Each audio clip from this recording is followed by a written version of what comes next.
കുറെ കാലമായല്ലോ തുടങ്ങിയിട്ട്. എന്താ ഇത്?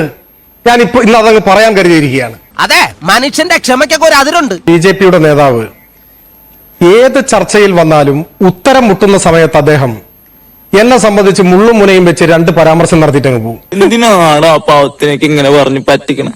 അത് ഇനി എല്ലാവരും കൂടെ എന്റെ മതി കയറിക്കോ. അദ്ദേഹം കരുതുന്നത് പിന്നെ ഞാൻ അതിൽ പിടിക്കും, അല്ലെങ്കിൽ വിഷയത്തിലേക്ക് വരില്ല എന്നാണ്. ഞാൻ സാധാരണ അതിന് മറുപടി പറയാറില്ല. അപ്പൊ അദ്ദേഹം കരുതുന്നത് ഇത് തന്നെ തക്കമെന്നാണ്. എന്ത് മര്യാദകേടാണ് ഈ പറയുന്നത്? ഈ അറിവ് എവിടെ നിന്ന് കിട്ടി? പത്രത്തിൽ നിന്ന് അടിച്ചു മാറ്റിയതാ. എനിക്ക് മടുത്തടാ, ഞാൻ എന്റെ ജീവൻ കൊടുക്കാൻ പോവുക. 15 കൊല്ലം മുമ്പ് ഞാൻ നടത്തിയ ഒരു പ്രസംഗത്തിലെ വാചകമാണ്.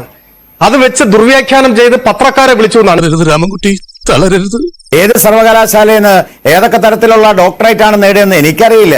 പിന്നെ പറഞ്ഞുപോയ ചില വാക്കുകൾ പിന്നീട് ആവർത്തിക്കുമ്പോൾ അത് കേൾക്കുമ്പോൾ നീരസം ഉണ്ടാവും.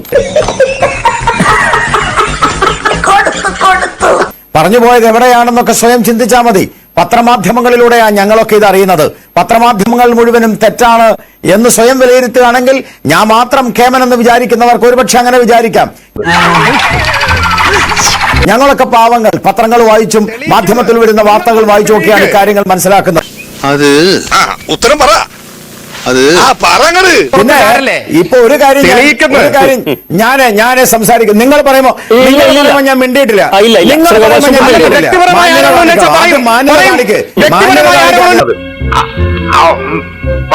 പറഞ്ഞിട്ടില്ല.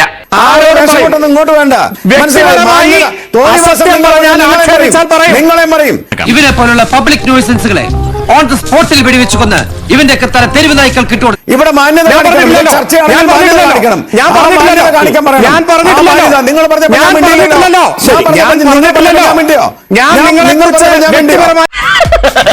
തൽക്കാലം ഇത്രയും മതി. വരട്ടെ.